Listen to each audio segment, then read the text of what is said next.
गोविंद हरि गोविंद हरि गोविंद हरि हरि ओम नारायण हरि गोविंद हरि हरि ओम नारायण हरि गोविंद हरि हरि ओम नारायण हरि गोविंद क्या बात है? ठीक है। गोविंद हरि आवाज सब ठीक आ रही? हरि ओम नारायण हरि गोविंद हरि। भक्तगण, वेद की पावन गंगा का हम सब स्पर्श पा रहे हैं। धीरे धीरे वेद के रहस्य, ऋचाओं का अमृत, उनके रहस्य हमारे सामने स्पष्ट होने लगे हैं। पिछले रविवार की ऋचा में हमने ऋग्वेद प्रथम मंडल, प्रथम ऋषि मधुछंदा के दूसरे सूक्त की सप्तम ऋचा में थे, जबकि हमने जाना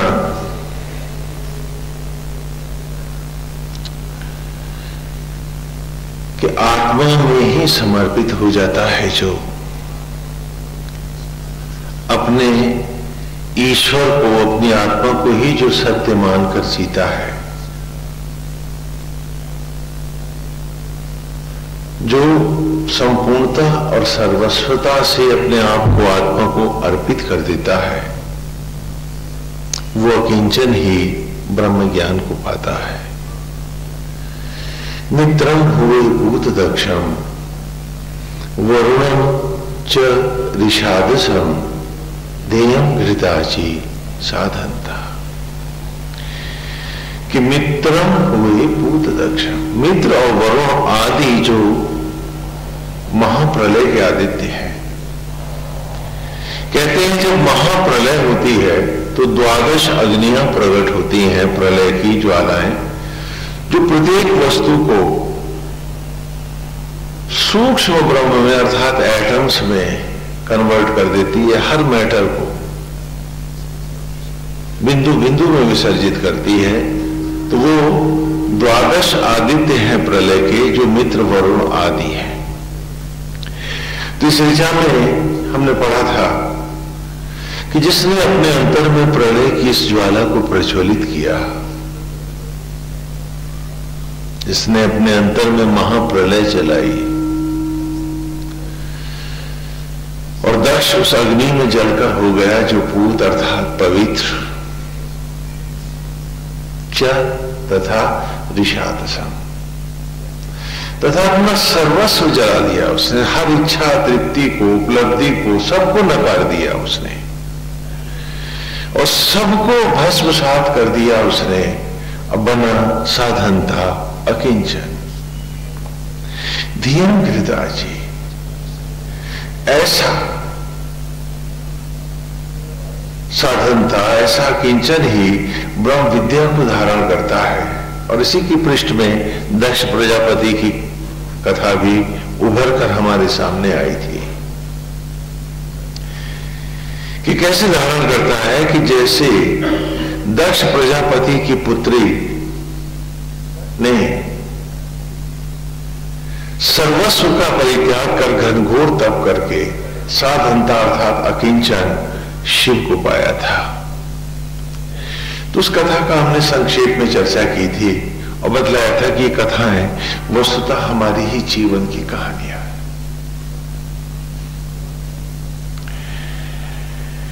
महाशिव की को पाकर दक्ष प्रजापति की पुत्री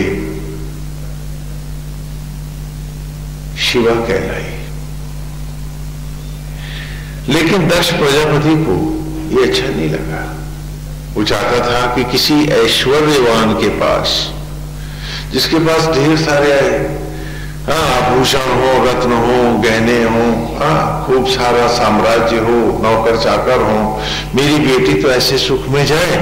हाँ, और बेटी की जिद थी कि एक ऐसे फकीर को जा लिपटी जिसके पास न घर था, न झोपड़ी, न मकान, तन पे कपड़े भी नाम मात्र के, हाँ, और आभूषणों के नाम पर जो सांप लपेटे था गले में, और चलने के लिए उसके पास कोई कारवार भी नहीं थी, बैल था। ऐसे महाशिव को जाने के।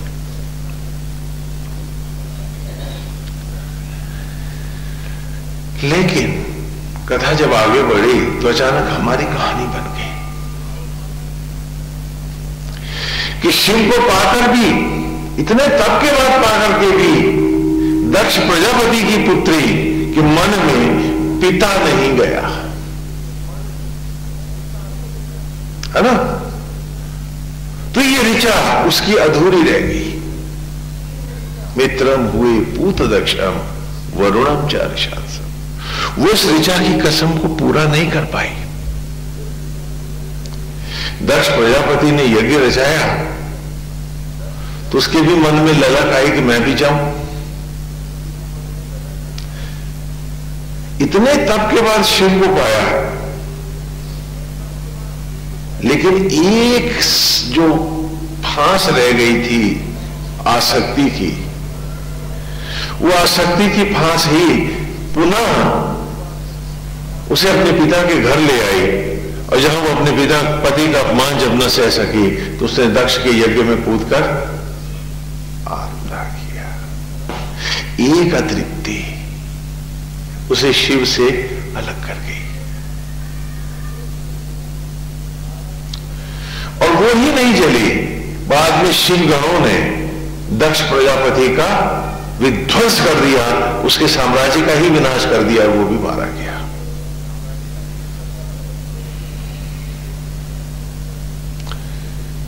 ये उदाहरण दिया है इस ऋचा के पीछे कि मित्रम हुए पूत दक्षम वरुणम च ऋषादसम धियम घृताची साधनता। इसी को भगवान गीता में भी अर्जुन को बतलाते हैं कि यदि मन किसी एक विषय के साथ भी बंध के रह जाता है, हे अर्जुन, तो वो मुझे नहीं पाता है। उसकी भक्ति साधना का वो दिया किसी भी हवा के झोंके में बुझ जाता है। और यही हाल आज दक्ष प्रजापति की पुत्री के साथ हुआ है। पर पिता के विपरीत जाकर उसने घनघोर तप किया कि वो महाशिव को पाएगी, और हठ पूर्वक पाया उसने। और दक्ष भी कोई साधारण नहीं, स्वयं ब्रह्मा जी का मानस पुत्र है।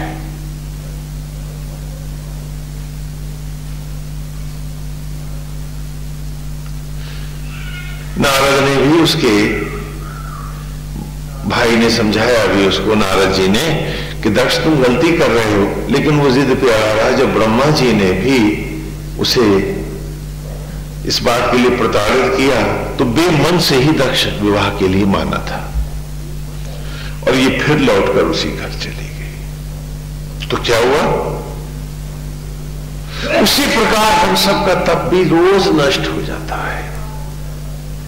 केवल आपके पास एक दम्भ रह जाता है कि आपने सत्संग किया है, आपने माला फेरी है, आपने पूजा किया है, आपने व्रत, तीज और त्योहार किए हैं, आपने अमावस और परेवा का भी सब कुछ किया है, आपने पैरों को भी सजाया है, माथे को भी सजाया है, लेकिन ये सजना सजाना किस काम का? और फिर उस कथा में अचानक हमने झांका था कि महाशिव ये लीला हमको हमारा ही रूप पढ़ाने के लिए कर रहे थे। दक्ष माने होता है चतुर, दक्ष माने चतुर, सयाना। क्या कहते हैं? वो फलाने कार्य में बड़ा दक्ष है, दक्ष माने। तो चतुर और सयाना इस शरीर में है हमारा मन, और मन की इंद्रियों से अर्जित ये बुद्धि क्या है? इसकी बेटी, ये जीव, ये बुद्धि, यही तो दक्ष की पुत्री है इस शरीर में। बोलो बोलो, हम सबके पास।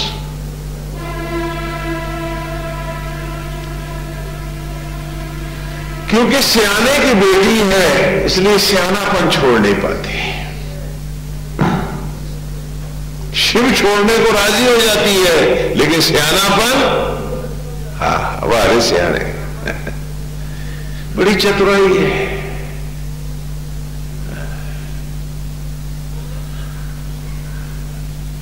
बहुत चंट है, बहुत चालाक है,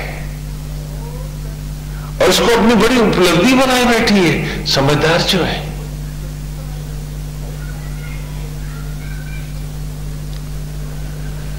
तो ये बुद्धि हमारी भी, ये जीव, हम सब जाने कितने कितने जन्म तप तप करके, तप बटोरते बटोरते इस मनुष्य का रूप पाए, जीव होकर आत्मा शिव की पत्नी कहा है, शिव का साथ पाए। आत्मा ही तो शिव है जो हम सब में बैठे। बोलो, जो अजर अमर अविनाशी आत्मा है वही तो शिव है, वही तो ब्रह्मा है, वही तो विष्णु है, राम और कृष्ण है। इन्हीं के तो नाम आत्मा की तुम्हारी। तो जाने कितनी योनियों में, पशु पक्षी, कितनी योनियों में भटके तुम, तपे तुम, और तब तुमने पाया दुर्लभ मनुष्य का रूप। दक्ष प्रजापति इस मन की बेटी, इस पुत्री ने आज आत्मा शिव का, उस अकिंचन का वर्ण किया, लेकिन अपनी चतुराई के कारण हर बार, हर रोज ये जली अपने बाप मन के घर आकर, और इसका तप जला, इसकी साधना जली, इसकी ईमानदारी जली। और एक रोज शमशान घाट में दक्ष प्रजापति के घर दक्ष की ये पुत्री भी आत्मदाह कर गई। चिता पर ये सारी देह जल गई, छूट गया एक महाशिव। बोलो किसकी कहानी है ये? फिर भी उस सियाणेपन को तुम सब कुछ समझते हो, और श्रद्धा, आस्था, लगन और समर्पण की बात तुम में नहीं है। अगर भगवान मिल जाए तो तुम चाहोगे कि वो तुमको समर्पित हो जाए, ना कि तुम उसको समर्पण दो। वो तुम्हारे आदेश पे चलेगा। क्यों? क्योंकि समर्पण देना बहुत ऊंची, बड़े सौभाग्य की बात है। भाग्यहीन थोड़े ना समर्पित हो पाते हैं।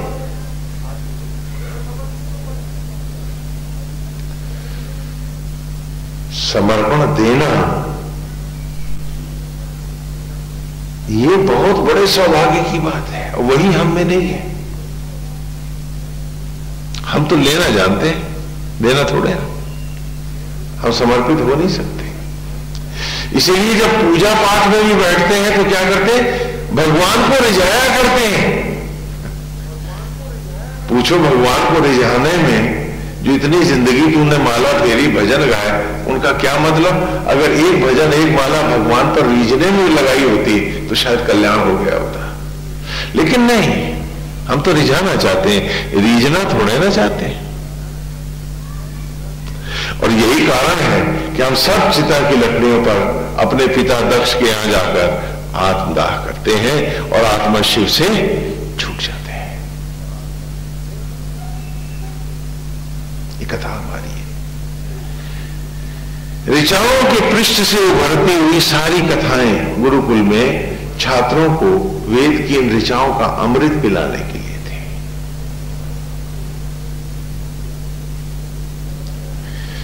कि जैसे शहद की मक्खी एक एक पेड़ से मधु लाती है, एक एक फूल से। वो फूल खट्टे भी हैं, जहरीले भी हैं, सब कुछ है, लेकिन ये तो अपना अमृत का कण उठा लाती है।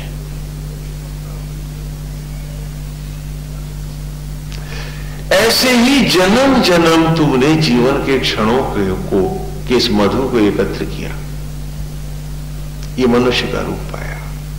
कितना तपी ये दक्ष की पुत्री, और तब उसने आकर के आज शिव का साथ पाया है, लेकिन इसकी चतुराई और सियानापन, इसकी समर्पणहीनता की अवस्था इसे फिर वहीं अपने बाप के घर जाकर के जलाएगी। वो घर जलेगा और ये भी जलेगी।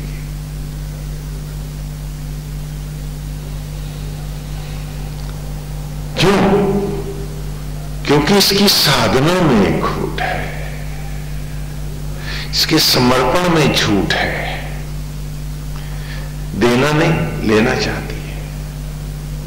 जय चली गई शिव को मनाने।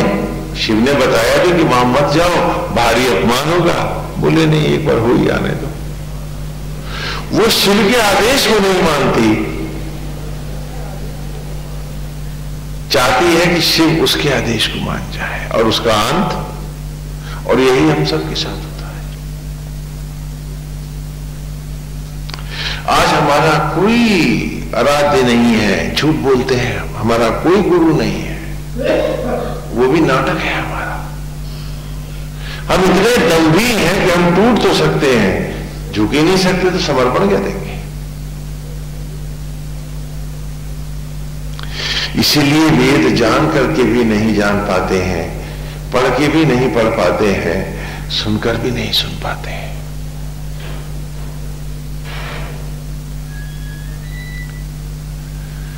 समर्पण रह गया अधूरा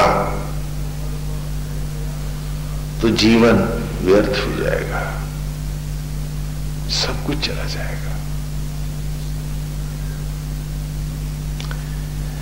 एक कथा आती है, एक राजा थे, उनकी एक कन्या थी। तो राजकन्या ने हठ पकड़ लिया कि वो ईश्वर को पूर्ण रूप में समर्पित होकर के ही जिएगी। गृहस्थ में आसक्त जगत से उसका कुछ लेना देना नहीं है। राजा ने समझाया कि तुम राजकन्या, इसलिए मैं तुम्हारा विवाह अवश्य करूंगा, क्योंकि जो बड़े जिस परंपरा को तोड़ेंगे तो समाज में वही परंपरा बच जाएगी। और यदि मैं तुम्हारा विवाह नहीं करूंगा तो ये कुप्रथा बन जाएगी सारे समाज में, क्योंकि राजा ने भी तो नहीं किया, उदाहरण हो जाएगा। इसलिए विवाह तो मैं तुम्हारा अवश्य करूंगा। उसने कहा, महाराज यदि मेरा विवाह करना है तो किसी ऐसे अकिंचन से मेरा विवाह कर दो जो पूरी तरह से परमेश्वर को समर्पित हो। बहुत से युवराज आए, राजकुमार आए, लेकिन कोई उसे लुभा नहीं पाया। अंत में वह गरीब ब्राह्मण बालक को, ब्रह्मचारी को पकड़ के ले आए। कहने लगे, ये पूरी तरह से भगवान को समर्पित है, तुम चाहो तो इसे पसंद करो। तो उसने उत्तर दिया कि देखो देवी, मैं तुम्हारे योग्य कदापि नहीं। मेरे पास न घर है, न मकान है, न कुछ है।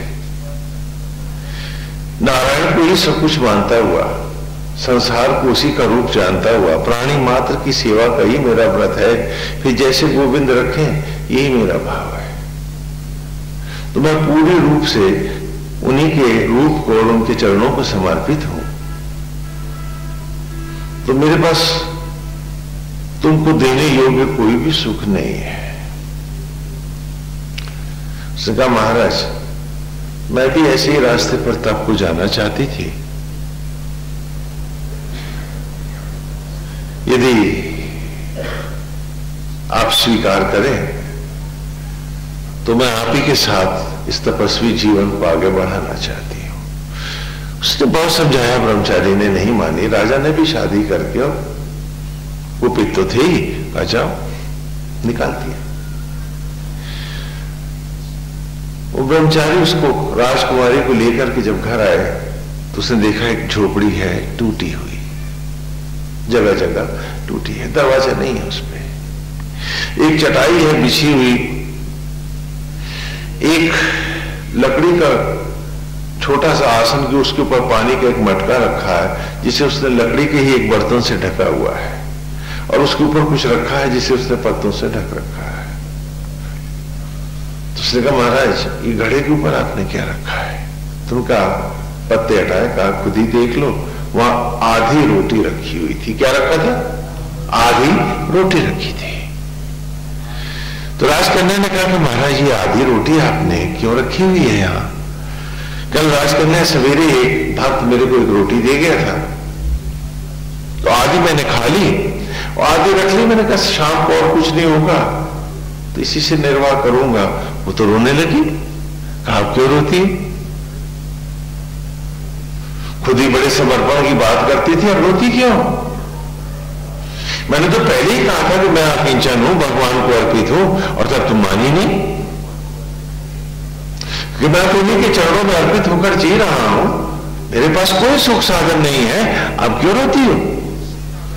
तो राजकन्या ने उत्तर दिया कि नारायण मैं इसलिए नहीं रो रही कि आपके पास कोई साधन नहीं है, मैं तो इसलिए रो रही हूं कि आप मुझे धोखा दे के लाए। आपने तो कहा था कि आप भगवान को अर्पित हैं।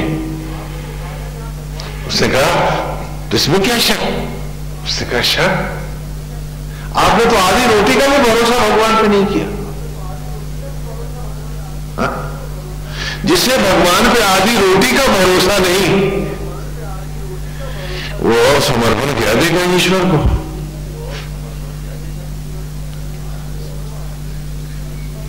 आपने तो आधी रोटी का भी भरोसा नहीं किया। आप तो उसको समर्पित होने योग्य ही नहीं है। लगता है आप अपने स्वयं को भी धोखा दे रहे हैं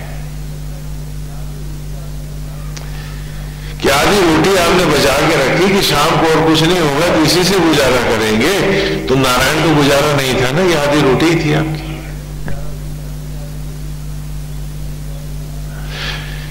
ये ऋचा इसी को बता रही है कि अपने दंभ के गांठें खोलो, अपने को अंधा करने की मनोवृत्ति को थोड़ी देर के लिए किनारे रख लो और पूछ लो अपने आप से कि तुम्हारे में वो ईश्वर जिसने तुम्हें मनुष्य बना के भेजा था, कुछ मनुष्य, थोड़ा सा भी मनुष्य बाकी है कुछ? मित्रम हुए पूत दक्षम वरुणम चरुषादसम धीरम धृताची साधन था। आज ब्रह्म ज्ञान पाने आए हो, उस संजीवनी मंत्र को जानना चाहते जो तुम्हें आवागमन से मुक्त कर दे, ऐसे रहस्य पाना चाहते हो, क्या उसको पाने का कोई अधिकार है तुम्हारे पास? कहां रखोगे उसे? कहां ले जाओगे?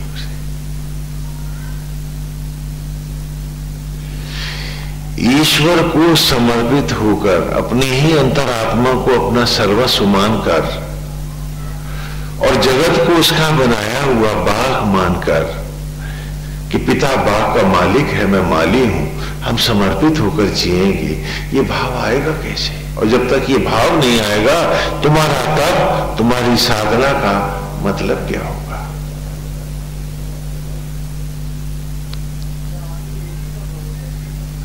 क्या आधी रोटी का भरोसा भी तुम्हें भगवान का है? नहीं।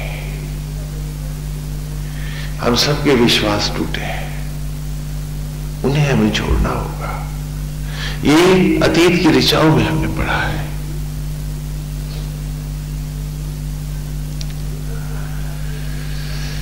अभी तक तो हम चाहते रहे कि सभी हमें समर्पित हो जाएं, दुनिया भर का माल हम ही बटोर ले,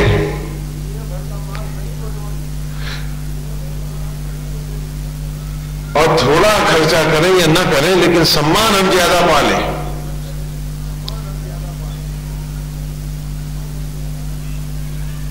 इस संकीर्णता में जीने वाले वेद नहीं समझ पाते। वेद कौन पढ़ पाते हैं? पहली ऋचा जब वेद का आरंभ किया था, याद करो, मंत्र वहीं खड़ा है। अग्निम ईले पुरोहितम यज्ञस्य देवम ऋतबीजम होतारम रत्नधातम। वेद ने सबसे पहले हमारी आंख खोली थी। हमारी आंख का जो अंधेरा था, जो जाला था, जो मोतियाबिंद था, वो उतारा था। पहली ऋचा ने कि अग्निम अर्थात प्रलय का देवता भगवान शिव, पुरोहितम संपूर्ण सचराचर को तत्व रूप ज्ञान रूप प्रकट करने वाले ब्रह्मा, ऋग्विजम उन्हीं बिंदुओं को सृजन के द्वारा पुनः जीवंत खिलौनों में लौटाने वाले महाविष्णु कौन है?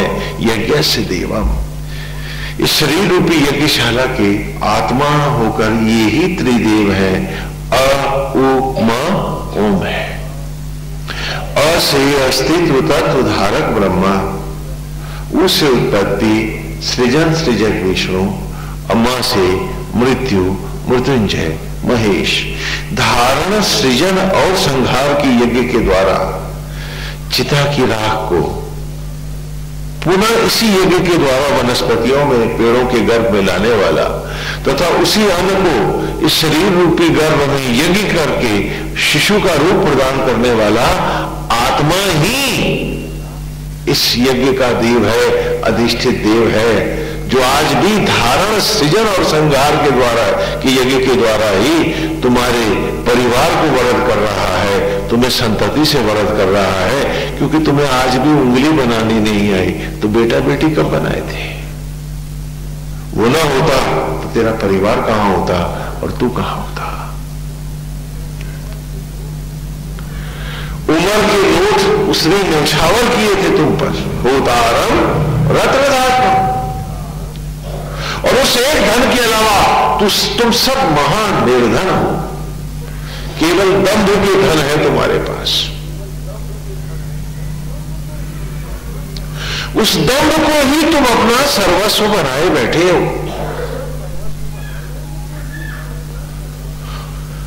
उदाहरण से भी हमने जाना था कि जैसे हम पिकनिक करने जाते हैं, कहीं बच्चे हैं पिकनिक को जा रहे हैं, पिता ने रुपए दिए हैं, जाओ पिकनिक करके आओ। तो वहां टूरिस्ट डिपार्टमेंट के कैंप तंबू लगे हैं, वहां अपने नोट दिए, रहे, उनके होटलों में खाया, पिकनिक स्पॉट पे कुछ ज्ञान अर्जित किया, कुछ जीवों की सेवा करी, कुछ जाना, कुछ आनंद लिया, नोट खत्म हुए और चल दिए वापिस घर को। बोलो होता है नहीं होता ऐसे? क्या चलते वक्त क्या तुम पिकनिक स्पॉट के तंबू भी उठा लाते हो? बोलो लाते हो क्या? तो ये शरीर का तंबू भी इस कुदरत का तुम्हें यही फेंक के जाना होगा, तो बाकी तुम्हारा मकान जाएगा, दुकान जाएगी, फैक्ट्री जाएगी, क्या जाएगा तुम्हारे साथ? जहां उम्र के लोग खत्म हुए तो इस तंबू से भी निकाल के बाहर फेंक दिए गए और इसको भी कुदरत चिता की लकड़ियों पर पवित्र करके लौटा ले गई। प्रकृति आवागमन को ले गई, इसे तुम्हारे पास नहीं आएगी। जिसे बड़ा चमका कर सजा करके रख रहे थे, बड़ी पर्सनैलिटियां बना रहे थे तुम, वो देखो वो वापस जा रहा है। अंधे थे कितने कि आंख न खुली थी, उम्र सारी नष्ट हो गई थी। काश एक बार मनुष्य योनि में मनुष्य बनकर आंख खोल कर देख तो पाए होते तुम अपने आप को कि एक साल में बच्चा प्राइमरी पढ़ लेता, कुछ सालों में वो हाई स्कूल भी हो जाता है, और तुम तो ताउम्र केजी से बाहर ही ना निकल के दिए, तुमने आंख ही ना खोली और बड़े विद्वान हो गए थे तुम। क्या आगे बड़े होते तो कम से कम कपड़ा पहनना तो सीख लिया होता। आज भी ये मां ये चमड़ी का कपड़ा पहना रही तुमको, आज ही मां कुदरत ही मट्टी से टिफन ला रही तुम्हारा। अगर तुम चौथी पांचवी में भी पहुंच गए होते तो इतना तो कर लिए होते। वही केजी में बैठे लोग दंभ के अंधे, फूट गई आंखें, अपने को धोखा देते और तथाकथित अपनों को भी अंधा करते कि जागना मत, बस जो पशु नहीं स्वीकारता उस स्तर पे जीना तुम, जानवर से भी नीचे, भौतिकताओं को ही सब कुछ मानकर। और भूल गए तुम कि उम्र के नोट गए तो सर्वस्व गया तुम्हारा। पता नहीं वो मट्टी के ढेर क्यों लगा रहे थे, लेकिन आंख का अंधेरा न छटा कि होता आरंभ तो वो न्यौछावर कर रहा है, हर क्षण भोजन को रथ में भी बदल रहा है, तुम्हारी सेवा भी कर रहा है, तो वो तनख्वाह नहीं ले रहा है रुपयों की तुमसे, उम्र की न्यौछावर दे रहा है। और धिक्कार है ऐसी औलादों पर जिनका बाप हो अजर अमर अविनाशी और वो हो क्षणभंगुर, और वो न्यौछावर करे सेवाएं अपनी, और ये सिर्फ समेटना जाने खटमल की तरह। सिर्फ नोचना और खसोटना, दूसरों के आगे झूठ बोलना और धोखा देना, सूडो पर्सनैलिटीज को खड़ा करना, बस यही कुछ रह गया हमारे पास। और भूल गए कि नोट खत्म हुए तो कुदरत किसी की पर्सनैलिटी नहीं जानेगी, बस राख के अंबार में अपने इस अंश को लौटा ले जाएगी, फिर उन्हीं खेतों में, उन्हीं पानियों में, उन्हीं पेड़ों में।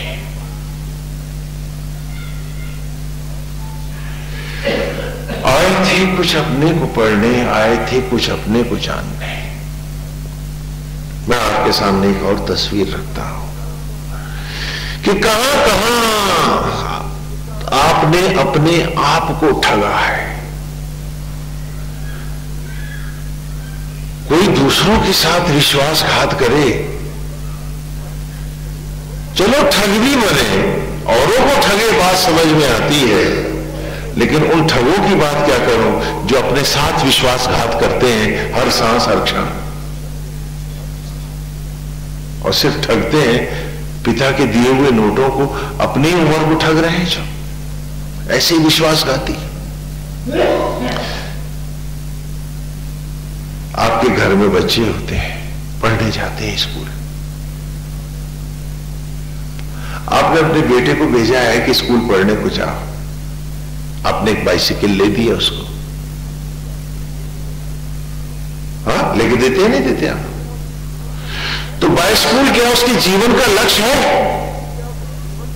बोलो, वो तो एक सुविधा है। लक्ष्य क्या है उस समय का कि जाके पाठशाला में पढ़े।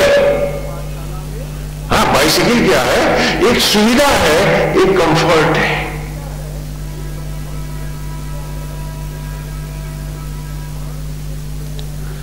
मान लीजिए थोड़ी देर के लिए कि उसकी बाइसिकल चोरी हो गई,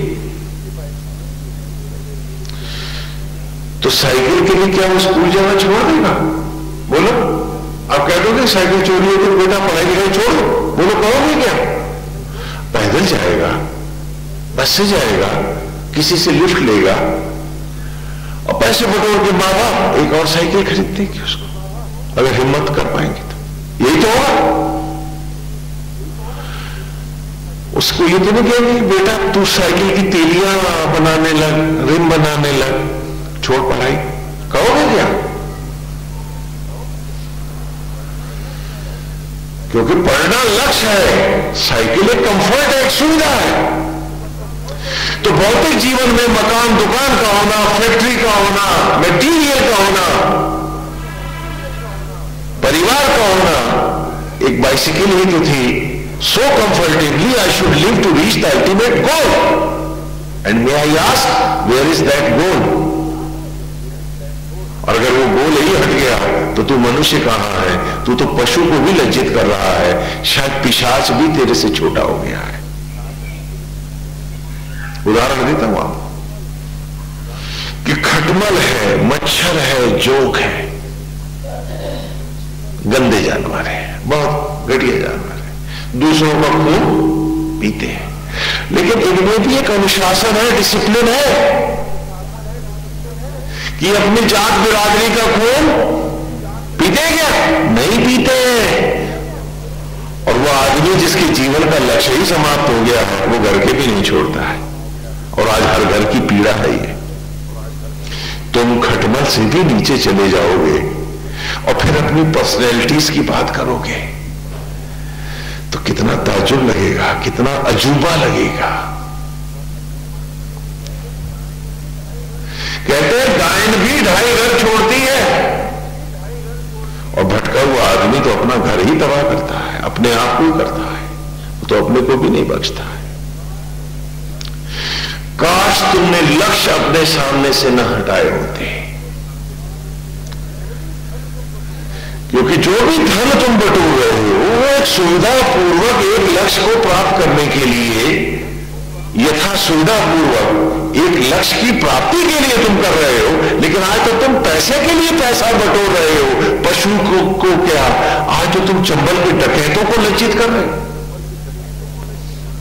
उतने बड़े डाके तो वो भी नहीं डाल सकते जितने सफेद कॉलर वाले अब डालने लगे। Just money for money sake, and you have no other purpose of living.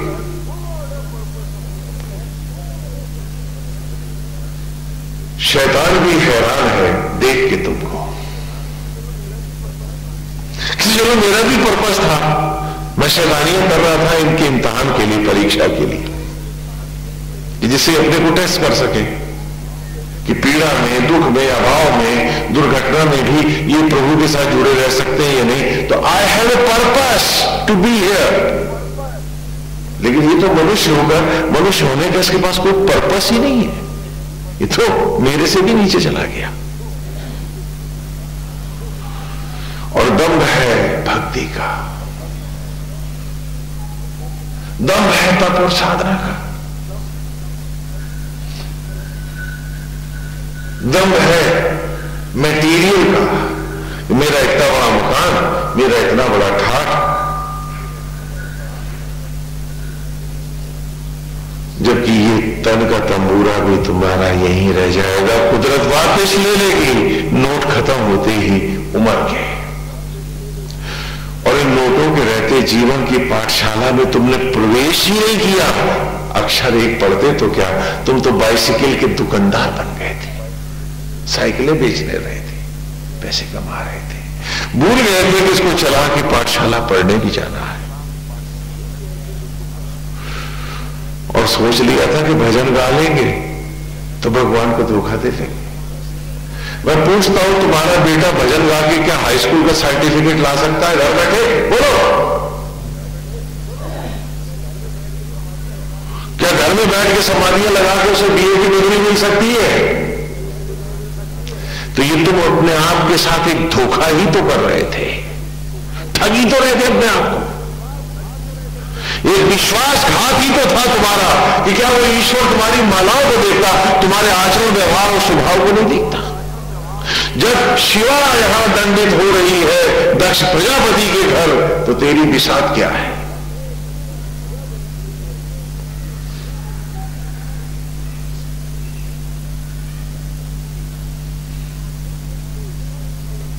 क्या सोच कर, किस दम्भ से तुम तने बैठे हो? क्या याद नहीं कि मौत हर दरवाजा खटखटाती? क्या याद नहीं कि जाना तुम्हें भी है एक दिन?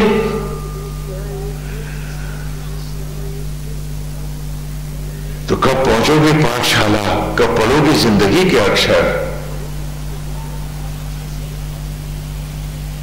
पाठशाला होती है, वहां लड़के एक कक्षा पढ़ने के बाद अगली क्लास में आते हैं।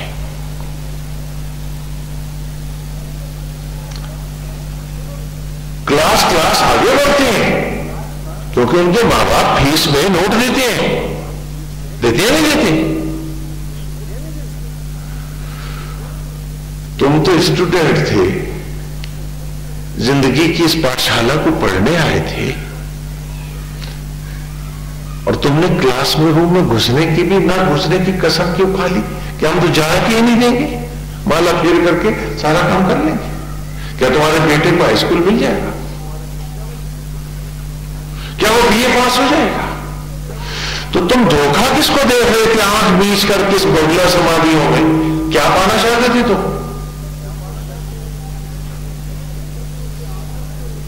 क्योंकि जिसके आचरण में नहीं, जिसके स्वभाव में नहीं, जिसके विचार में नहीं, जिसके रोम रोम में बसा नहीं प्रभु का भाव, उसकी समाधि कैसी, उसकी माला कैसी, उसका भजन कैसा।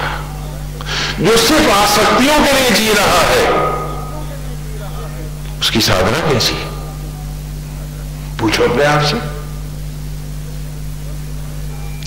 कि कोई तुम्हारे नाम की 100 माला ले ले और तुम्हारे परिवार की बहू और बेटियों के साथ बदतमीजी करना चाहे, तो क्या तुम उसको आशीर्वाद दोगे?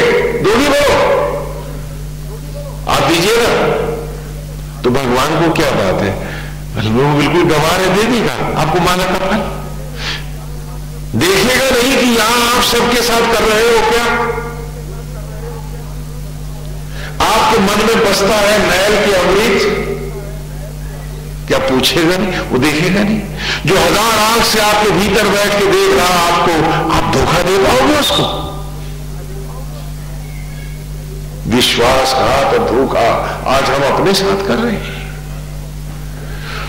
ठगी इतनी बड़ी आगे कि अपने को भी बख्शना भूल गए हम। आदत जो बन गई है।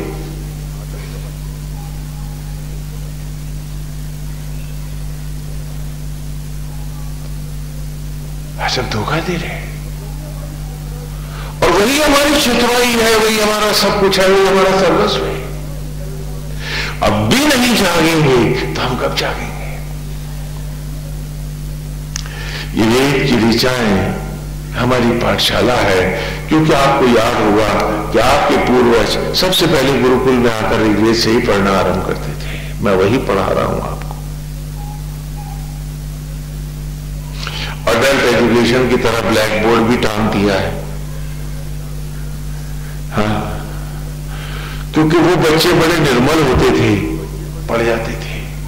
अब तो पहले जो भरा घड़ा है उसे खाली करो, फिर तब नई इबारत लिखूं इसमें। मेरा काम जरा बड़ा है ना, आपसे आना है जो।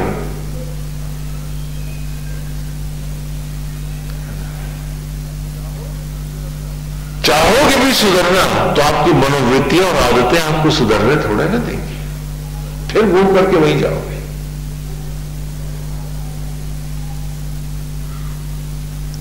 जब तक अभ्यास नहीं करोगे। अभ्यासेन तू कौनते, गीता में भगवान ने कहा कि हे अर्जुन, अभ्यास के द्वारा ही ये सब संभव है, और अभ्यास करने हैं उल्टे। तो खाली थोड़ी देर का सत्संग कोई सत्संग नहीं होता है। ईमानदारी टुकड़ों में बेची नहीं जाती दुकानों पे, हाँ, कि आधी चटाक ये ले जाए, पाव भर वो ले जाए।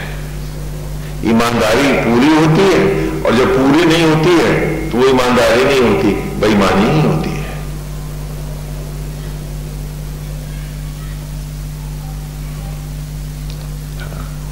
Half truth is a dirty lie, क्योंकि झूठ का आभास तो है, और आधे सत्य में आवाज सत्य का है, जबकि है ये झूठ। तो ये तो महाझूठ है, सबसे गंदा घिनौना झूठ है ये। याद रखना कि हाफ ट्रूथ इज डर्टी लाई।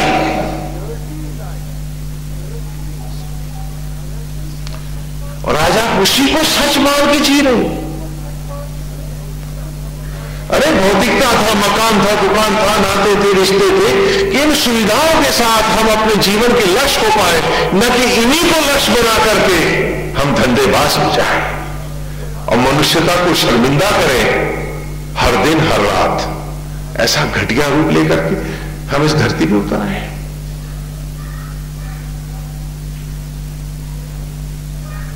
आज यही आप में हर घर की पीड़ा है। क्यों? क्योंकि आज आंख ही नहीं खुलती है। कहते हैं कुंभकर्ण बहुत देर तक सोता था, तब कहीं जागता था। हमने कहा वो कुंभकर्ण बहुत बौना था, आज तो पैदा होने से मरने तक वो जागता ही नहीं, सोया ही रहता है। क्या कुंभकर्ण मुकाबला करेगा हम लोगों का, कि जिनकी वासनाओं की नींद इतनी लंबी है कि चाहे जितने ढोल नगाड़े लेट के बजाए जाए, ये जागते नहीं है। बहुत छोटा हो गया, बहुत बौना हो गया, कुंभकर्ण भी आपके सामने। क्या हम सुन के नहीं सुनना चाहते हैं? आज कैसी अवस्था हो गई हमारी। इसलिए उस ऋचा में हमने पढ़ा था कि नेत्रम हुए पूत दक्ष, कि जिसने अपने जीवन में मित्र और वरुण अर्थात प्रलय की ज्वालाओं को प्रज्वलित किया और जलकर हो गया जो पुनीत पवित्र और बना अकिंचन, साधन था अकिंचन, धियम धृताची, वही ब्रह्म ज्ञान को धारण करता है। क्यों? क्योंकि खाली घड़े में ही पानी भरता है, भरे घड़ों में कहीं भरा करता। आज वही तो अवस्था है हमारी कि हमें पूरी ईमानदारी से जीवन को पूरी निष्ठा के साथ धारण करना होगा। हम सब जगह चलो झूठ बोलेंगे, अभी लोकाचार व्यवहार है ना, दक्ष प्रजापति की बेटियां हैं हम सब। हाँ, मन को कहा दक्ष मन चतुर्मन की बेटी बुद्धि पर, आत्मा शिव को पाती भी है, लेकिन फिर दक्ष के घर शमशान घाट में जल मरती है जाकर, वैसी की वैसी कहानी तो हमारी है। तो चलो आज एक कसम खा लें कि हम अपने साथ धोखा नहीं करेंगे।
चलो अभी इतना बड़ा संकल्प नहीं लेते कि हम सबसे सच बोलेंगे।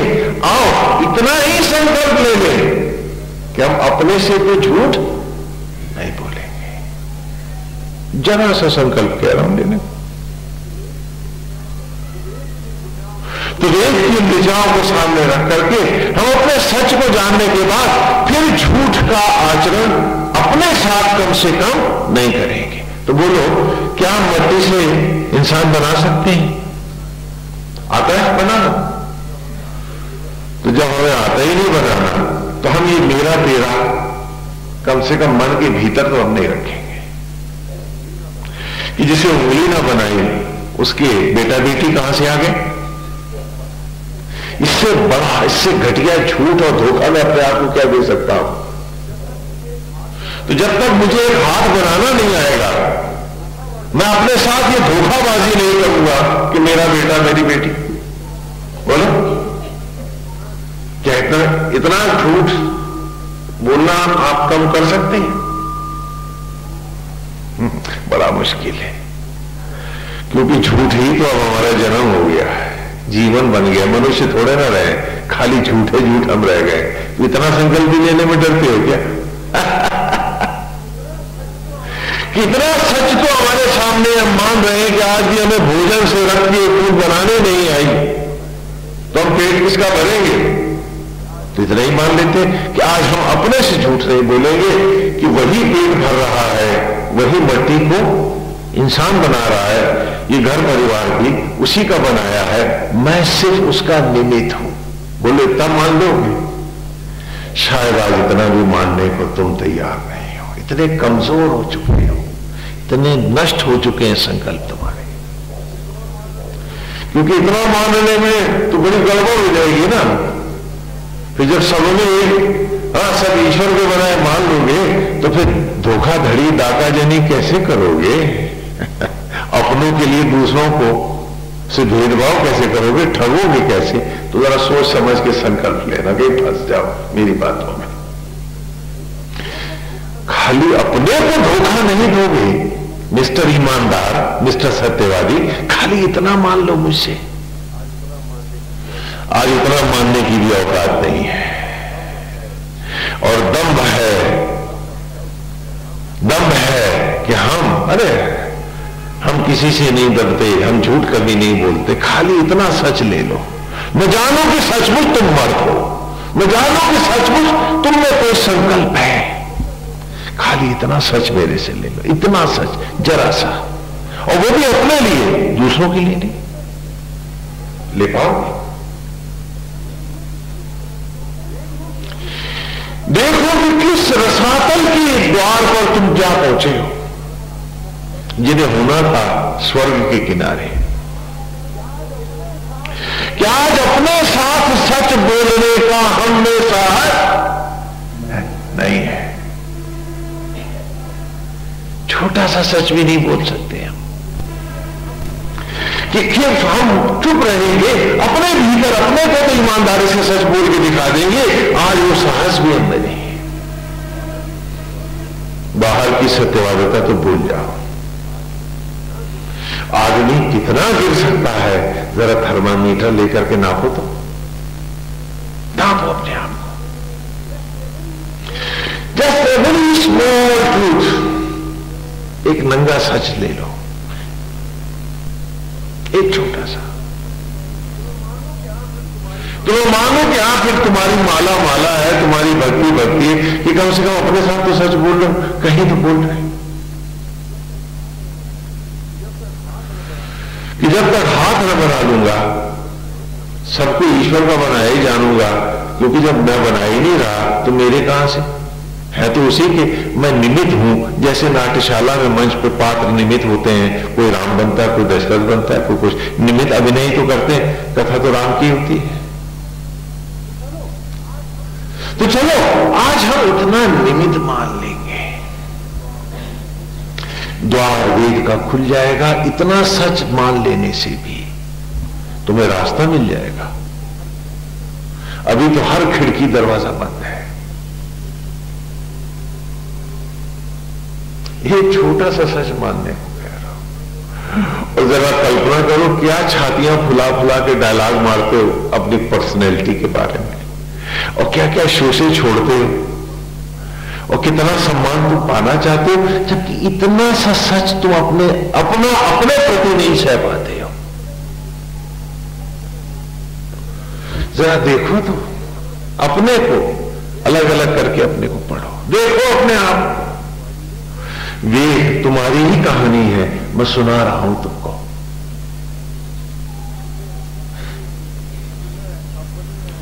कि मैं अपने और पराये में अब मन से भेद नहीं करूंगा, क्योंकि मट्टी को वही इंसान बनाता है, मुझे उंगली बनानी नहीं आई है। तो मैं इस सत्य को आज स्वामी जी ईमानदारी से लेता हूं, और मट्टी से अन्न भी वही ला रहा, पेट वही भर रहा है। हम सब उसमें केवल निमित्त ही तो है, इंस्ट्रूमेंटल ही तो है। जैसे पेचकस मैकेनिक नहीं होता, काम के लिए पेशकश की नहीं, मैकेनिक की ही तारीफ होती है। तो मैकेनिक तो वो है, हम खाली पेशकश ही तो हैं, पेट वही तो भर रहा है। बोलो कि इतना छोटा सा सच मान लोगे? ये कह दो कि ये झूठ है, कह दो कि ये झूठ है, ऐसे ही कह दो। मैं आज तुम्हारी सारी पीड़ाएं, तुम्हारे मन की टूटन, तुम्हारे तनाव, तुम्हारी अतृप्तियों को अभी से समाप्त कर दो। खाली इतना सा सच तू अपने लिए पूरी ईमानदारी से अपने साथ बोल, बाहर भले न बोल। बाहर तो जो कर रहा है वही कर, अभी कुछ नहीं कहूंगा। खाली अपने लिए इतना सा सच लेके जा सकते हो। और बात करते हो सत्संग की, और सच इतना सा नहीं सह पाते तुम, क्या बात है? कैसी विचित्र बात है। तो क्या सत्संग कोई फैशन का नाम है?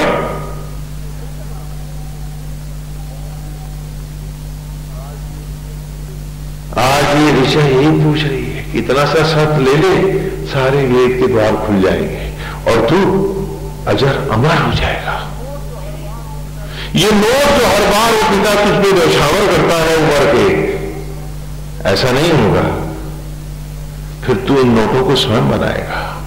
चल उस रास्ते भी चल के देख ले। बस इतना सच से शुरू तो कर, अरे बीज तो डाल, फिर जब पेड़ निकलेगा, पत्तियां बाहर आएंगी तो बाहर भी सच बोल लेना। अभी तो भीतर ही सच का बीज तू आने ही नहीं दे रहा। क्या बात है कि चलो आज से हम इतना संकल्प लेते हैं कि जब तक हमको मट्टी से बालक बनाना नहीं आएगा, एक हाथ एक उंगली न बनानी आएगी, हम सबको ईश्वर का मान लेंगे कि सीए राम मैं। इसमें कोई झूठ है क्या? तुम बना रहे हो क्या किसी को? लेकिन आज तुम इतना भी तो मानने को तैयार नहीं हो, इसलिए तो बेरों के लिए दूसरों को ठग रहे हो। यहां तक अगर ईश्वर भी आ जाए तो दुकान से उसे पूरी तरह ठग के उतारोगे, सस्ते में नहीं जाने दोगे, क्योंकि ज्यादा पैसे वाला है ना। क्यों भाई? कैसी विचित्र बात है।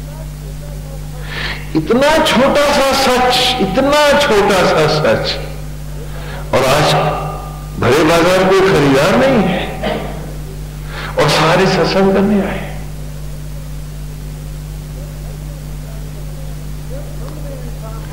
कि जब हमने इंसान बनाया नहीं, हमें उंगली बनानी नहीं आती, तो मेरा बेटा, मेरी बेटी, मेरे भाई, मेरे अपने और बाकी पराए, आज से मैं अंतर मन से इस झूठ को निकालता हूं और सीए राम मैं, वेद का द्वार खुल जाएगा। और क्योंकि आज भी सांस और धड़कन वो दे रहा है, वही भोजन को रख में बदल रहा है, वही तन का कपड़ा पहना रहा है, वही राख से मेरे लिए टिफिन भी ला रहा है, तो मैं अपनी इस अबोधता के सच को ईमानदारी से स्वीकारूंगा, अकिंचन बनूंगा, जो हूं वही रहूंगा, विधाता नहीं हूं मैं। होता तो मुझे चमड़ी के खुद पहन लिया होता, शरीर पे चमड़ी अपनी लगा लिया होता। जब इतनी औकात रही मुझ में, तो उसका आडंबर बेहुदा बाहर नहीं करूंगा मैं। जरा कल्पना करो, अपने वो फूले हुए रूप देखो, और तन का एक कपड़ा पहनना भी तुम्हें बनाना नहीं आया, पहनना भी नहीं आया है। ये मां कुदरत ही अभी भी तुम्हें जिस्म पर ही चमड़ी का कपड़ा पहना रही है,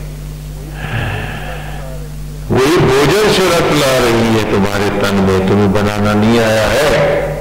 तो क्या इतना छोटा सा सच लोगे ईमानदारी से कि जब तक अपने तन का कपड़ा और टिफिन अपना खुद ना बना लूंगा, मैं कोई दम नहीं करूंगा, विनम्र रहूंगा। खाली इतना छोटा सा सच अपने भीतर लोगे, वेद का द्वार खुल जाएगा, तुम्हें सब कुछ मिल जाएगा। ये जीवन जो तुम्हारा नष्ट हो रहा है, ये निश्चित रूप से फल फूल जाएगा जो मेरी अगली ऋचा है जो मैं तुम्हें पढ़ाने जा रहा हूं आज, और आज की ऋचा है, आज की ऋचा में पाठ भेद है।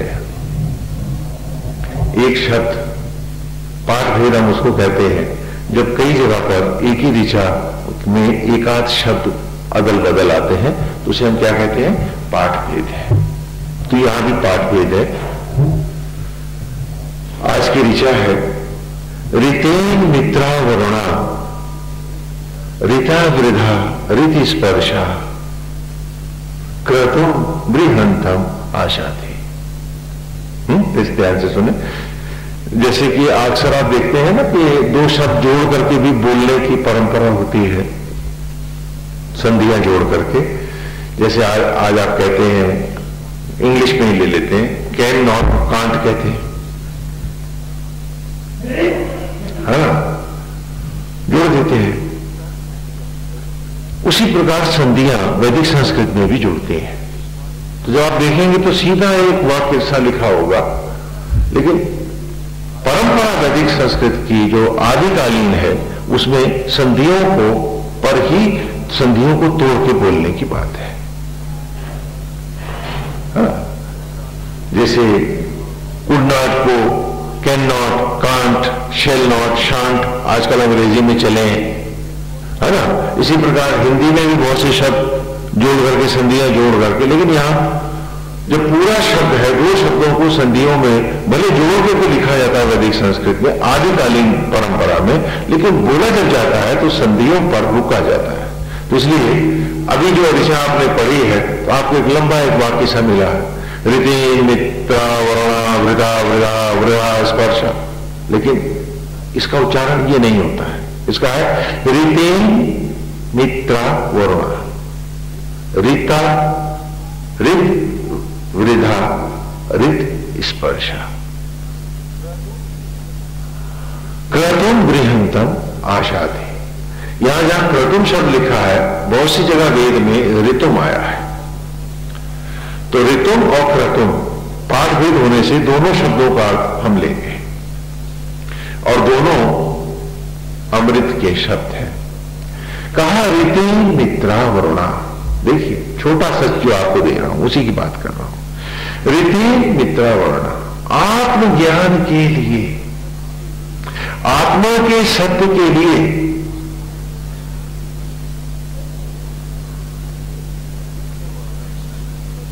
मित्रा वरुणा, जिसने प्रलय की ज्वालाओं को जलाया और हर झूठ जला दिया, जिसमें जब तक ये जलेगा नहीं झूठ, सत्य में इसका जन्म नहीं होगा। ठीक ऐसे ही जब तक चिता की राख पेड़ों के गर्भ में जली नहीं थी, अन्न में इसका प्रगटीकरण हुआ नहीं था, और वो अन्न जब तक ब्रह्म ज्वालाओं में देह में यज्ञ नहीं हुए, जले नहीं, वो शिशु नहीं बने। तो आज हमें झूठ को जलाना होगा, तभी तो सत्य का जन्म होगा। हम चाहें कि सच और झूठ दोनों को साथ लेके चले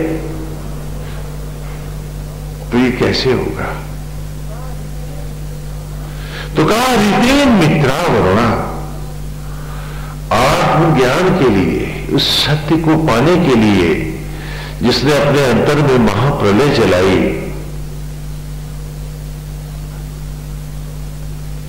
और उसी में सब असत्य को जला दिया जिसने, ऋता वृद्धा, और इस प्रकार उसने आत्म तत्व की, आत्मज्ञान की वृद्धि करी, अर्जित किया उस तत्व को, ऋति स्पर्शा, और आत्मा को छू गया जो, अर्थात आत्मा के साथ ही जुड़कर आत्मा जैसा हो गया जो, आत्मा उसके साथ ही अद्वैत कर गया जो, क्रतुम बृहंतम आशा थी।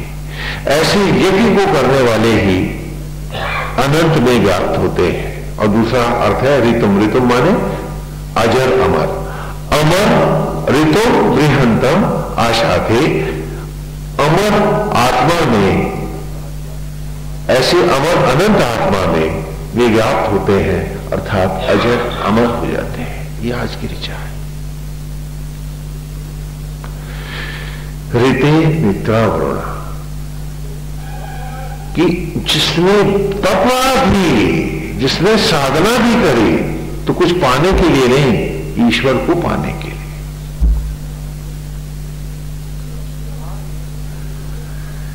आज हम सब साधना करते हैं ईश्वर से कुछ पाने के लिए, न कि ईश्वर को पाने के लिए। दोनों में भेद। हाँ, बहुत सी कथाएं, मानस की कथा है कि श्रवण कुमार के माता पिता को संतान का सुख नहीं था। गणगौर तब किया, महाविष्णु प्रकट हुए, तो कहा मांगो, क्या मांगते? तो कहा एक बेटा दे दो। तो क्या ये ऋषि दंपति अनंत में व्याप्त हो सकते थे? नहीं, क्योंकि इन्होंने तो रीत से हट के इच्छा रखी थी, तो वो तप भी इनका नष्ट हो गया। उन्होंने कहा पुत्र तो मिलेगा, लेकिन जब ये 13 वर्ष का होगा तो तुम दोनों अंधे हो जाओगे। कहा स्वीकार। मोह ने तो उन्हें तभी अंधा कर रखा था, अंधे तो वो तब भी थे। अतृप्ति ही तुम्हें अंधा करती है। यदि उस तप रूपी पुत्र की, जो उसने महाविष्णु को प्रकट कर दिया उनके सामने, उस तप रूपी बेटे की हत्या करके मांगा एक भौतिक बेटा, जिसकी एक उंगली को बंधना नहीं जानते, है तो वो नारायण का बेटा। इस अज्ञान के रहने के कारण वो कहा कि तुम अंधे हो जाओगे। सचेत किया कि इच्छा लेके ईश्वर के पास जाने वाले इच्छा तो भर लेगा, लेकिन ईश्वर तो गया, वो तब तो गया, और उसके साथ मुझे 2 उम्र के मिले थे वो भी तो गए। तो तूने पाया कि गंवाया? आज तुम चाहते हो कि तुम्हारी फैक्ट्री बन जाए, तुम्हारा मकान बन जाए, तुम्हारे पास करोड़ों रुपया आ जाए।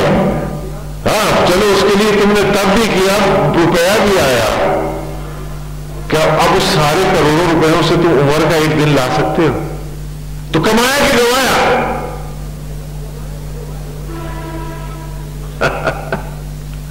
एक छोटा सा सच भी तो अपने पास न रख पाए थे,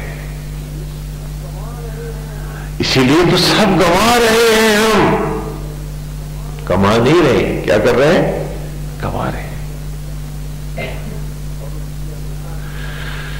और उनकी अंधता के कारण उनका बेटा श्रवण कुमार हुआ, बहुत ही आज्ञाकारी और तपस्वी, लेकिन अंधता का जो बीज पड़ा था तो तीनों की अकाल मृत्यु हुई दशरथ के हाथों।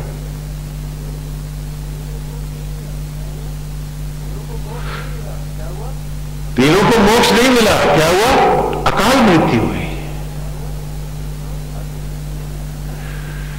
अतृप्तियों और इच्छाओं को रहते तुम ईश्वर नहीं पा सकते, इच्छाओं की पूर्ति पा सकते हो।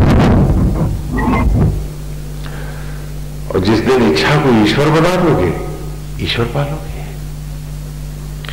कितनी तपस्विनी है सावित्री कि सत्यवान को लौटा लाती है, लेकिन जिससे सत्यवान को लौटा लाती है उस ईश्वर को तो खोआती है।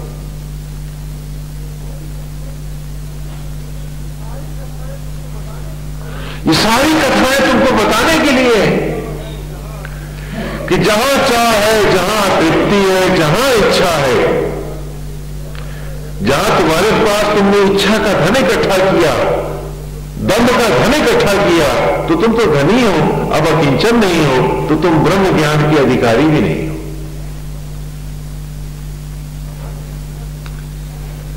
कहा कि ईश्वर की शक्ति को वही पाता है। ऋतेन मित्रा वरुणा, कि जिसने आत्मा को पाने के लिए ही प्रलय को जलाया। कितनी बड़ी बात है। ये एक बहुत बड़ा संग्राम है जीवन का, जिसे एक बहादुर योद्धा ही लड़ सकता है। क्योंकि बड़े बड़े राजा महाराजा मुसोलिनी और हिटलर युद्ध करते हैं अपने और अपनों के लिए, कुछ कमाने के लिए, लेकिन मेरे योद्धा को तो सब कुछ त्यागना है एक प्रभु में खो जाने के लिए। इसका नाम न्यौछावर है।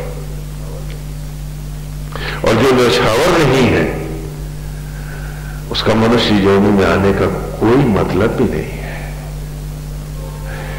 देखिए, आप लोग मकान बनाते हैं ना, बिल्डिंग बनाते हैं तो राज मजदूर को काम पे लगाते हैं, तो क्या वो फुकट में आपका काम करते हैं? बिल्डिंग बनी करते हैं? क्या करते हैं? नहीं, क्या करते हैं? क्या लेते हैं? पैसे लेते हैं। बिना पैसे लिए कोई काम करता है? और जरा अपने आप को देखो कि कुदरत ने आपसे फैक्ट्रियां, मकान, दुकान बनवा लिए और साथ में उम्र के नोट भी चाट लिए और आपको भगा दिया। क्या बात है, बड़े काबिल लोग हैं आप। यानी वो राज मजदूरों से भी कह दीजिए और बने बैठे पूंजीपति धन्ना सेठ।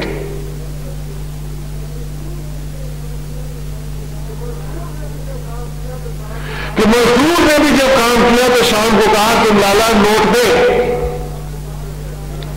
और यहां उसने तुमसे फैक्ट्रियां, मकान, दुकान बनवाई और उम्र के नोट भी चाट गया और कहा चल नंगा हो गई इधर को, तेरे से मतलब नहीं इसका। कितने समझदार हो।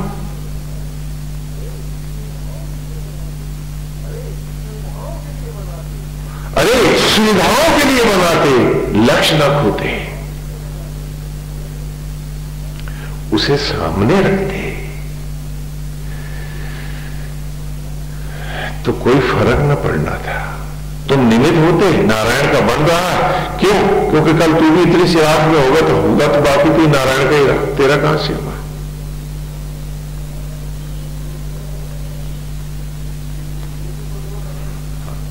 जिनके लिए तू बटोर रहा है वो कहते नहीं, पूत कपूत तो का धन संचय और पूत सपूत तो का धन संचय। तो जिनके लिए तू बटोर के छोड़ के जा रहा है, अगर वो कपूत है तो कल कोई दूसरों के पास चला जाएगा।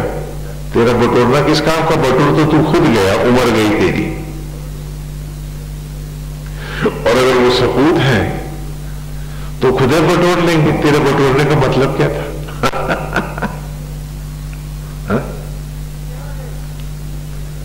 लेकिन क्या है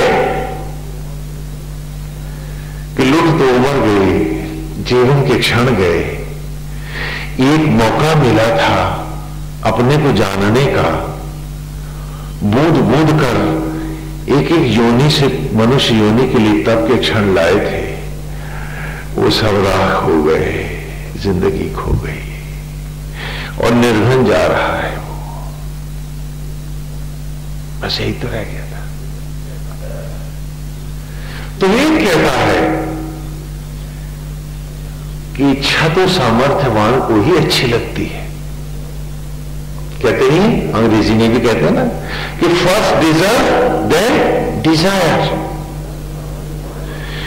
पहले तुम सामर्थ्यवान बनो किसी की इच्छा के, अपनी इच्छा को रख लो। कहां मना करते हैं? तो जिस दिन तुम अपना हाथ बना लो, इस हाथ के गहनों की इच्छा भी कमा लो। अभी जब तुमने बनाया नहीं तो इसके लिए भटक क्यों रहे हो? जो उचित है सो कर।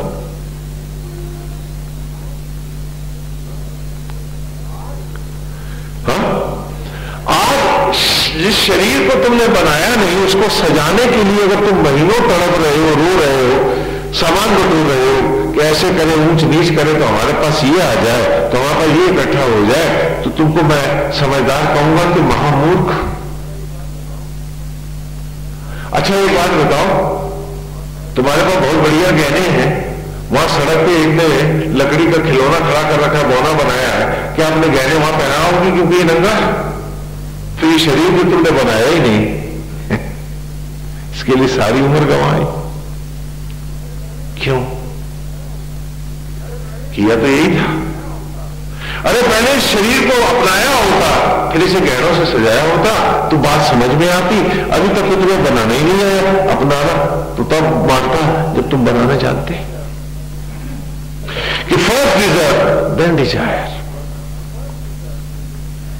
वरना इस जिंदगी को यूं भी तो जिया जा सकता है कि ईश्वर के हम निमित्त हैं। आज भी भोजन को रख में वही बदल रहा, सांस धड़कन दे रहा। अब जो भी फैक्ट्री है, दुकान है, जो भी है उसका है, मैं उसका निमित्त होगा, भक्ति पूर्वक इसकी सेवा करूं। तो एक के बाद 10 फैक्ट्रियां भी बनती हैं, बने, लेकिन अपने आप को निमित्त ही मानो और उसको हरि अर्पित करके परिवार को भी ईश्वर का बनाया जान करके, जब तक मैं अपने हाथ पे चमड़ी न चढ़ा लूं, मैं कैसे मानूं कि मेरे बेटा बेटी। लेकिन इतना सा सच भी हम स्वीकारने से जब परहेज करने लगते हैं, तभी ईर्ष्या, द्वेष, क्रोध, लोभ, मोह हमारे जीवन में घर करने लगते हैं और हमारे घर में ये दीमकों का घर होता है। हम खोखले हो जाते हैं उस झोंझ की तरह जहां दीमक बांधी बनाते हैं। कि पहले आप डिजायर करो, तब करो जब आप डिजर्व करो।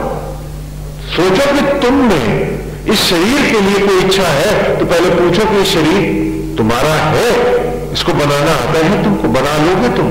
हाँ, अगर तुम इसे डिजर्व कर रहे हो तो डिजर्व। जब आज भी नारायण बना रहे हैं तो ये तो भगवान का बनाया मंदिर है। हाँ, मंदिर पढ़ाया था, आगे भी पढ़ाएंगे इसी में ऋचाओं में। ये शरीर क्या है? भगवान का घर है। इसी को लिए हम मंदिर बनाते थे बच्चों को पढ़ाने के लिए। आज तो आप लैटरिन निकलवाने के लिए चढ़ावे लेके आते हैं। मंदिर में हम बच्चों को उनका रूप पढ़ाते थे। यथा पलथी के जैसा हम पहले चबूतरा बनाते हैं, जैसे ध्यान में बैठता, फिर उसके धड़ के जैसा ही गोल कमरा रखते हैं, सिर के जैसा गुंबद लगा देते हैं और उसके जूड़े के जैसा गुंबद के ऊपर कलश बना देते हैं। आत्मा जैसी मूर्त है और जीव रूप पुजारी, यही सारा मंदिर का हमारा बेसिक कंसेप्ट है, स्वरूप है वेद में। कि जाओ उस मंदिर में शरीर को पढ़ो जिसे स्वयं परमात्मा बनाता है। आज भी तुम बनाना नहीं सीख पाए। मूर्ति में अपने उस आत्मा ईश्वर को साक्षात को देखो और जीव पुजारी में स्वयं जीव रूप अपने आप को देखो। और जो धर्म पुजारी का मंदिर और मूर्त के लिए है, वही तेरा इस शरीर मंदिर और आत्मा साक्षात के प्रति। तो जैसे आप केजी में पढ़ाते हो A for S, B for balloon, C for cat, हम पढ़ाते थे A for atma, B for body, the divine temple, and C for conscious level, jiva, he himself, the priest, पुजारी।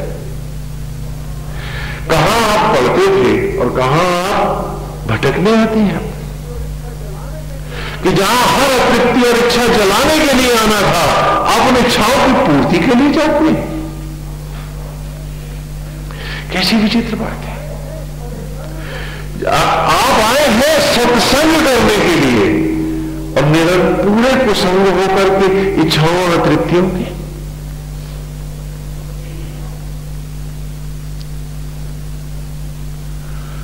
तो श्रीचा में कहता है ऋषि अपने आप से, आप सबसे, कि रितेन मित्रावर्ण, अरे उस ईश्वर को पाने के लिए, हर असत्य को जलाने के लिए अपने अंतर में प्रलय जलाओ और उस हर झूठे वाक्य को, विचार को, आचरण को जला दो आज।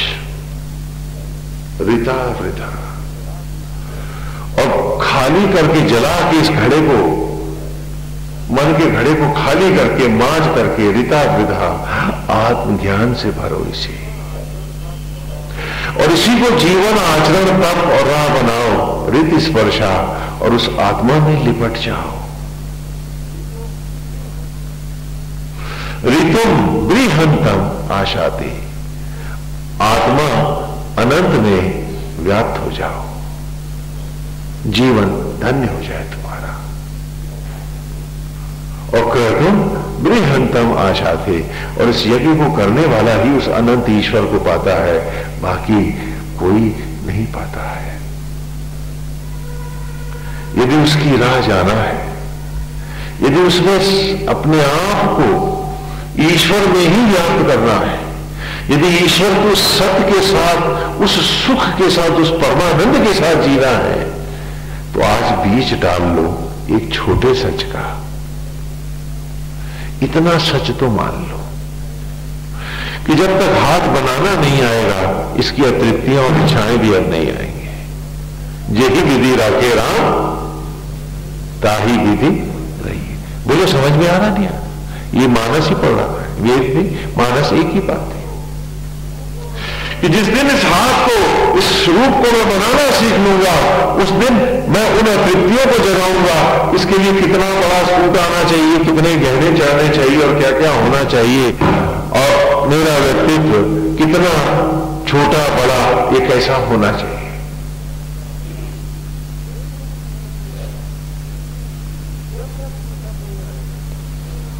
जब तक ये सब नहीं आएगा मैं इसकी कोई अतृप्ति नहीं रखूंगा, मैं उसका निमित्त होकर अपने कर्तव्य करूंगा। फिर जो पहनाएगा पहन लूंगा, जो देगा वो ठीक है। क्या इतना सी बात हम नहीं कर सकते? और वैसा भी ना करना कि स्वामी जी अब मुझे खड़ाऊ पहननी चाहिए कि चप्पल पहननी चाहिए। एक नया नाटक शुरू कर देते हो, तिलक सीधा होना चाहिए कि टेढ़ा होना चाहिए। हम आपको एक उदाहरण देते हैं। अभी हमारे एक मित्र आए, अभी कल ही की बात है कि परसों की, परसों की बात है।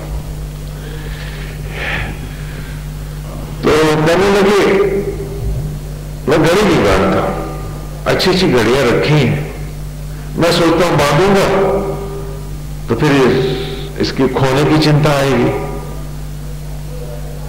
तो हमने कहा लगता है तू बड़ा विद्वान हो गया है,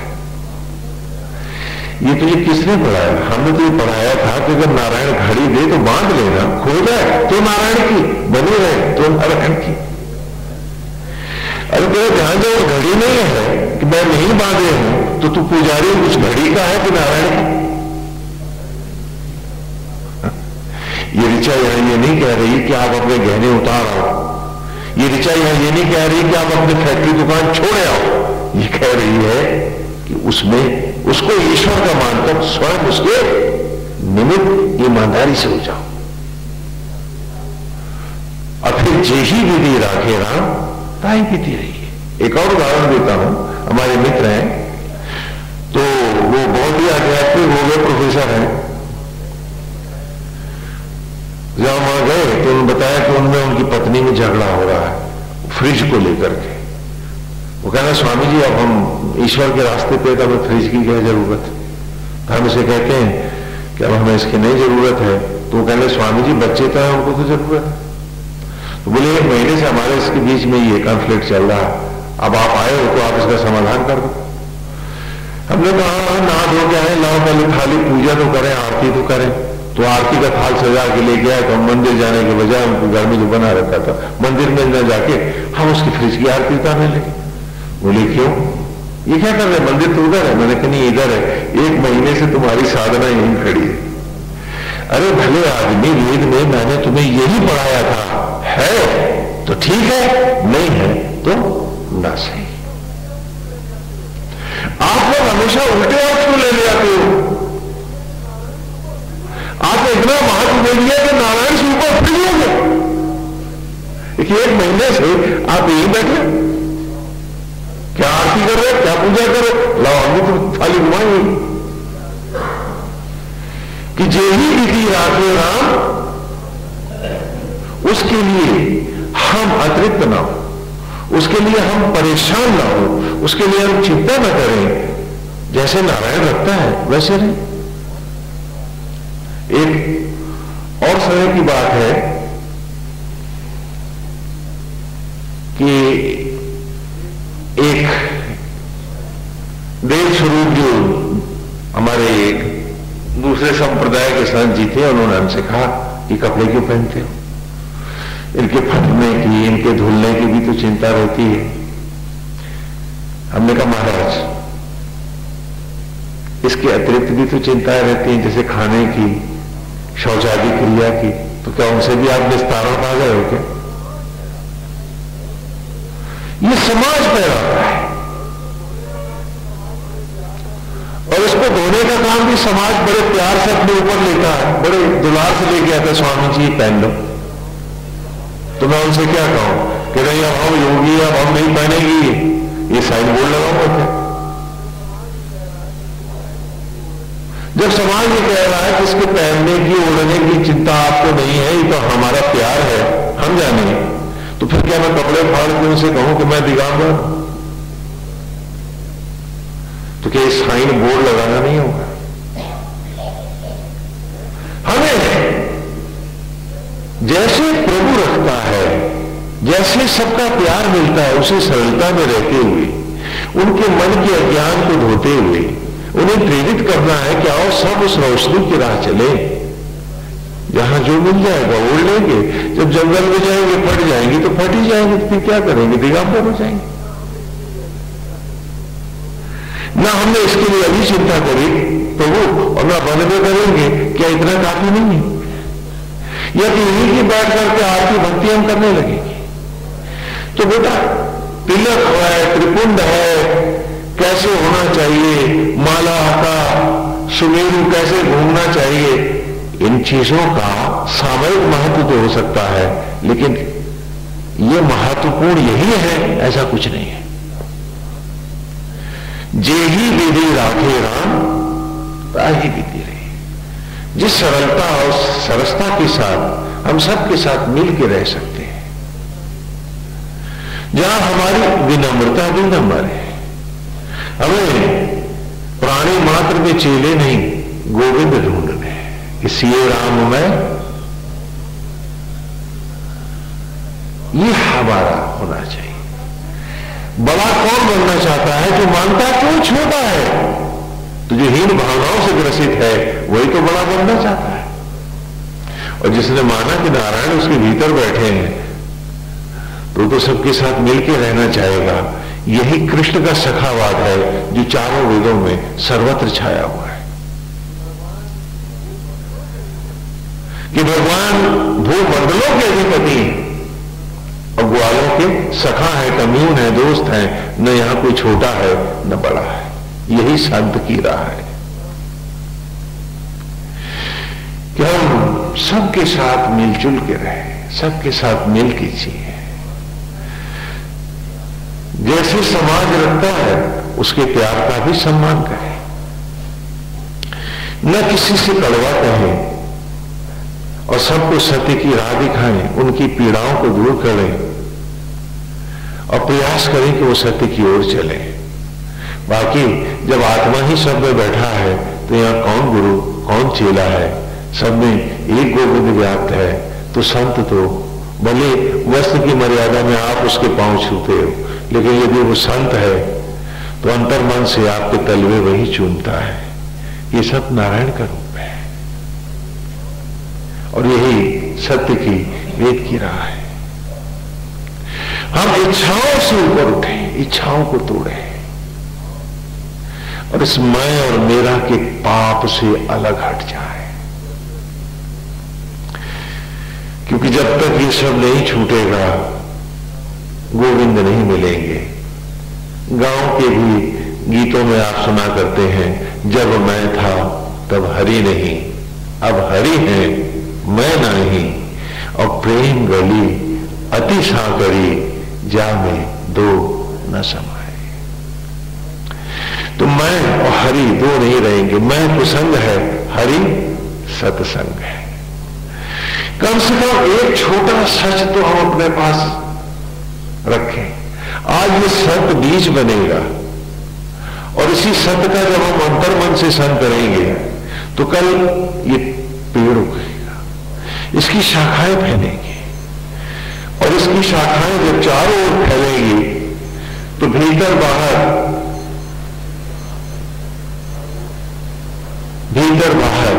हर ओर हमारा आचरण भी उसी सत्य का होगा। वो बीज ही हमारा स्वभाव होगा, हमारा रूप होगा। एक बात और बताते हैं कि किसी भी व्यक्ति को उसके अतीत से कभी मत जानना। क्यों? क्योंकि यह हर चीज परिवर्तनशील है। यही राम की कथा है। हम सब दशाना में 10 इंद्रियां 10 मुंह बनती हैं, तभी तो हम ज्ञान लेते हैं, तभी तो हम पूजा पाठ जानते हैं, तभी तो हम नाते रिश्तेदार जानते हैं। जब 10 इंद्रियां 10 मुंह बनती हैं तो हम सब क्या होते हैं? 10 मुंह वाले। और जब इन 10 को रख लेते हैं लगाम लगाकर, एक आत्मा में व्याप्त हो जाते हैं तो हम सब क्या हो जाते हैं? तो इसलिए कि कल आप दशानन थे, आज आप दशरथ नहीं हो सकते, इस बात को मन से निकाल दीजिए। ये प्रकृति का नियम है कि हम सब दशानन से दशरथ बने और अपने ही घर में जाकर आत्मा श्री राम से जुड़ जाए। क्योंकि आपने कल कुछ गलत काम किए हैं या दम्भ के बीज भी बोए हैं, उन्हें आज आप निकाल नहीं सकते, ये मत मानिए। क्योंकि मानस में भी भगवान ने कहा कि, और गीता में भी नारायण कहते हैं कि हे अर्जुन, जब भी जीव मेरे सन्मुख होता है, मैं कौन? आत्मा, अपनी ही आत्मा के सन्मुख होता है, उसके कोटि जन्मों के पाप नष्ट हो जाते हैं।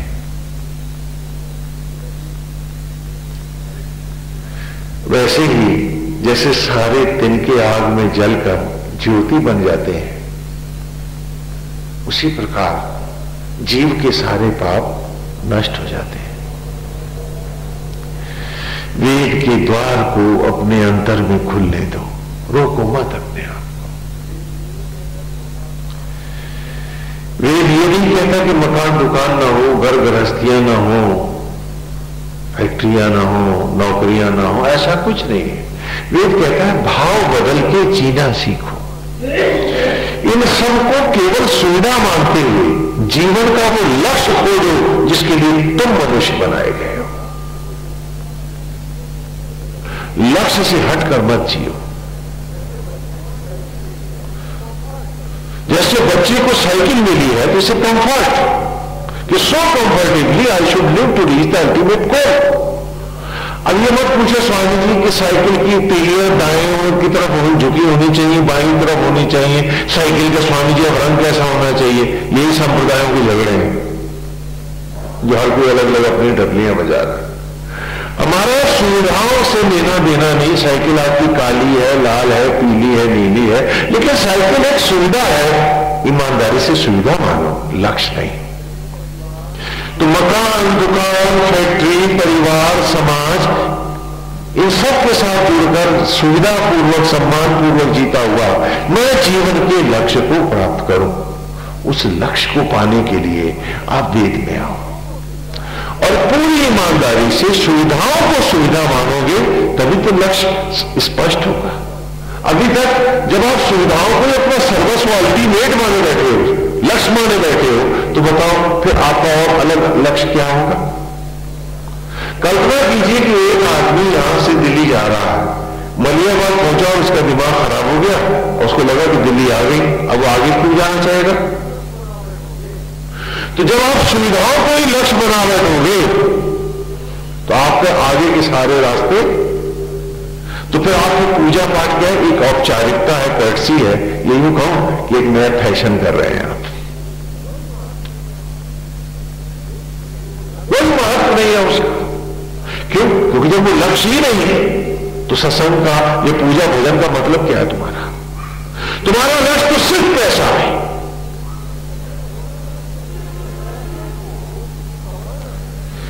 तो पैसे को कमाना है, ठीक है, एक सुविधा पूर्वक आपको जीना चाहिए, समाज के साथ आपको सहयोग करने के लिए भी पैसा चाहिए, सेवाओं के लिए भी चाहिए, उसके नाम की चाहिए है, ओके। लेकिन कार एक कंफर्ट, एक सुविधा है, बाइसिकल है, इससे अधिक ये तो आपके जीवन में महत्व नहीं लगता। तभी ईश्वर का महत्व आएगा, लक्ष्य का महत्व है। और जब तक आप पैसे को, नाते और रिश्तों को, कंफ्यूजन को, असत्य और दम्भ को ही अपना सब कुछ मानते रहोगे तो ईश्वर आपके जीवन में कभी नहीं आएगा। वो लक्ष्य आपका कभी नहीं होगा। आप जरूर धन कमाएं, बहुत पैसा कमाएं, उसको खूब सेवाओं में लगाएं, ईश्वर के नौछावर होकर जिए, पुण्य कमाएं, अच्छी बात है, लेकिन उसे सुविधाओं को सुविधा ही माने। लक्ष्य आपका अपनी ही आत्मा से जुड़कर उस राज को पाना है कि मट्टी इंसान कैसे बनी, ये दिल धड़का कैसे, मैं बोला कैसे, उस ब्रह्म ज्ञान को पाने के लिए वो जो भोजन को मेरे भीतर रख में बदल रहा है, मुझे उसी से जुड़ना है, क्योंकि ज्ञान मुझे वही मिलेगा। तो कहा रिटेन मित्रा वरुणा, क्या आप ज्ञान के लिए ही, जिसने इस सत्य को जगाने के लिए, जिसने जीवन के हर असत्य को, अज्ञान को, गंदी आदतों, विचारों को जलाया, ऋता वृद्धा, जिसने आत्मज्ञान की वृद्धि करी अपने जीवन में, उसी को लक्ष्य मानकर सुविधाओं को सुविधा जानता हुआ जो इसी में डूबकर खोता चला गया, रित स्पर्शा और आत्मा से जुड़कर आत्मा की जैसा ही न्योछावर बनकर सबका होकर जीने लगा। वो ऋतु बृहत्तम आशाते, ऐसा व्यक्ति ही उस अनंत आत्मा में जुड़ा और अनंत परमेश्वर में जुड़ सदा सदा के लिए अनंत हो गया, आवागमन से मुक्त हो गया।